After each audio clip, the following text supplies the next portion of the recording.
멸치 어조비에서 어깨 강패가 되기 위한 방법은 무엇일까? 흔히 넓은 어깨를 갖는다는 것은 많은 남성들의 로망이자 몇몇 운동인들의 운동의 목적 그 자체일 것입니다. 하지만 운동을 처음 시작하는 초보자들의 경우 운동에 대한 경험과 지식이 상대적으로 부족한 경우가 많은데요. 그로 인해 운동을 진행함에 있어 많은 부분 비효율적인 선택과 함께 불필요하게 많은 시간과 노력을 투자하게 되는 것이죠. 예컨대 처음 헬스장을 등록한 멸치가 넓은 어깨를 만들겠다는 일념하에 쌀에만 죽어라 하다 결국 많은 시간이 지나도 효과가 없자 그제서야 대근육 운동을 하는 등의 모습을 들 수 있습니다. 이처럼 우리가 원하고자 하는 목표를 불필요한 시행착오 없이 빠르게 달성하기 위해선 해당 목표에 대한 적절한 이해와 올바른 접근 방식이 필요하다고 볼 수 있습니다.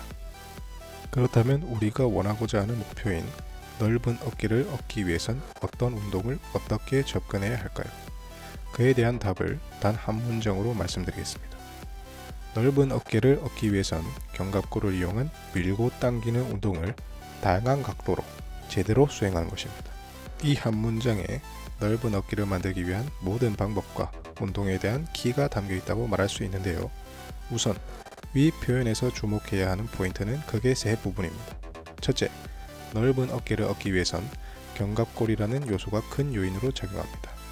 견갑골은 흔히 표현하길 등판이 벌어졌다라고 할 때의 그 등판의 벌어짐에 있어 가장 직접적인 부분임과 동시에 넓은 어깨를 만듦에 있어 가장 큰 영향을 주는 신체 구조적 요소입니다.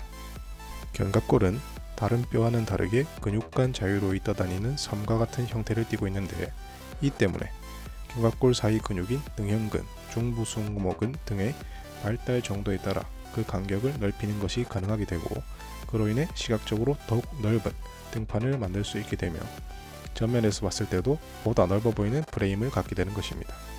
그렇다면 견갑골 사이의 간격은 구체적으로 어떻게 넓힐 수 있을까요? 이를 위한 두 번째 포인트는 밀고 당기는 운동을 제대로 다양한 방향으로 진행하는 것입니다. 미는 운동과 당기는 운동을 할 시 각각 가슴, 어깨와 등 근육의 수축 이완을 통해 자연스러운 견갑골의 움직임을 갖게 되는데 이때 견갑골의 간격이 좁아졌다 벌어졌다를 반복하게 됩니다. 따라서 밀고 당기는 운동을 제대로 진행할 경우 정거근을 비롯한 전면부 근육의 발달과 능형근, 중하부 승모근을 비롯한 전반적인 등 근육의 발달을 가져감으로써 견갑골의 위치는 상하 좌우로 밀려나 더욱 넓은 등판을 갖게 되는 것입니다. 또한 이를 극대화하기 위한 방법으론 다양한 방향으로 편식 없이 운동을 수행하는 것입니다. 즉, 견갑을 사용한 밀고 당기는 운동을 함에 있어 수직 방향과 수평 방향의 운동을 골고루 진행해 줘야 한다는 이야기인데요. 수직 방향의 운동으로는 풀업, 랩풀다운과 같은 수직 당기기 운동과 물구나무 푸시업과 밀리터리 프레스 같은 수직 밀기 운동을 들 수 있으며 수평 방향의 운동으로는 벤치 프레스와 푸시업 같은 수평 밀기 운동과 바벨 로우와 인버티드 로우와 같은 수평 당기기 운동을 들 수 있습니다. 추가로 아래에서 위로 밀고 당기는 형태인 슈러그 운동과 딥스 같은 운동도 같이 진행해 줌으로써 견갑대는 보다 입체적으로 상하 좌우로 펼쳐지게 됩니다. 이처럼 최종적으로는 한 가지 운동만이 아닌 다양한 운동을 제대로 수행해야 한다는 점을 알게 되었는데요. 이를 바탕으로 3개월 안에 무조건 어깨가 넓어지는 루틴 하나를 소개해 드리도록 하겠습니다. 이 루틴은 초급자에서 상급자까지 모두에게 적용 가능한 방식이며 슈퍼세트를 활용한 루틴입니다. 우선 첫 번째 운동으로는 푸시업과 바벨로우를 슈퍼세트로 각 5세트 진행해줍니다. 중량은 첫 세트 시 정자세로 20회 반복 가능한 중량을 설정하여 진행해줍니다. 운동 간, 세트 간 휴식은 별도로 없으며 최소한의 호흡을 위한 휴식을 제외하고 최대한 빠르게 각 5세트를 수행하는 것입니다. 예컨대 첫 세트의 푸시업과 바벨로우를 각 20회 정자세로 수행한 뒤 두 번째 세트 바벨로우 수행 시 16회 반복해서 실패 지점을 갖게 된 경우 나머지 4회를 최대한 빠르게 마저 채우고 다음 운동으로 넘어가는 방식입니다. 이렇게 푸시업과 바벨로우 각각 5세트를 마치고 나면 첫 종목은 끝입니다. 첫 운동이 끝나면 호흡이 되돌아올 때까지 3에서 5분 정도의 휴식을 취한 뒤 두 번째 운동으로 넘어갑니다. 두 번째 운동으로는 풀업과 밀리터리 프레스를 슈퍼세트로 묶어서 각 5세트를 진행해 줍니다. 횟수는 첫 세트 시 15회 반복 가능한 중량으로 설정하여 수행해 줍니다. 풀업 동작이 어려운 분들의 경우 어시스트 풀업 또는 랩풀 다운으로 대체 가능하며 두 번째 운동 역시 마찬가지로 각 15회 5세트를 완료할 때까지 별도의 휴식은 취하지 않고 최대한 빠르게 진행해 줍니다. 두 번째 운동을 마쳤다면 3에서 5분 정도의 휴식을 취하며 호흡을 안정시킨 뒤 마지막 세 번째 운동으로 넘어갑니다.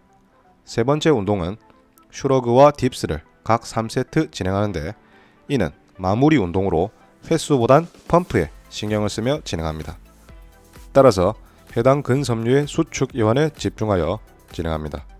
슈러그를 진행할 땐 수축 지점에서 잠깐 정지해주는 정지 기법을 활용하여 펌프를 극대화시켜 진행합니다. 딥스의 경우에도 가동 범위를 길게 사용하여 가슴 근육의 수축 이완에 집중하여 진행해 줍니다. 세 번째 슈러그, 딥스까지 총 6종목의 운동을 모두 끝마쳤다면 그날의 운동은 끝입니다. 3개월간 무게 및 횟수의 변동 없이 진행하되 각 운동 세션에 있어서는 최대한 빠르게 완료하겠다는 각오로 진행해 줍니다.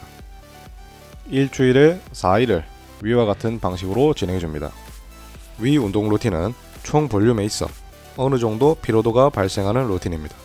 하지만 상대적으로 가벼운 중량을 활용하여 부상의 위험에서 자유로이 근성장을 도모할 수 있다는 장점이 있으며 초중급자의 경우 전반적인 신체 능력의 향상을 통해 빠른 근성장을 이끌어낼 수 있는 루틴입니다. 초중급자의 경우 자극 위주의 운동에 지나치게 몰두하게 되면 근성장은 절대로 없다고 말할 수 있습니다. 여기서의 자극, 즉 마인드 머슬 커넥션이 제대로 이루어지기 위해선 어느 정도의 근신경계 발달을 전제로 하기 때문입니다. 본인이 초중급자에 해당하는지 알 수 있는 구별법 한 가지를 말씀드리겠습니다. 이두 운동을 예로 들어 맨손으로 이두근을 수축하여 쥐관할 수 있을 정도로 강하게 이두근을 수축시킬 수 있는 경우 근신경계는 충분히 발달되었다고 볼 수 있으며 이때 자극 운동이 효과가 있는 것입니다. 하지만 전혀 쥐를 낼 수 없다면 아직은 근신경의 발달이 상대적으로 부족한 상태이므로 다양한 협응 동작을 수행하며 전반적인 신체 능력 발달에 신경 써야 할 단계입니다. 오늘의 내용은 여기까지이며 영상의 내용이 도움이 되셨다면 좋아요 부탁드리겠습니다. 다음에는 더 알차고 더 높은 퀄리티의 영상으로 찾아오겠습니다. 감사합니다.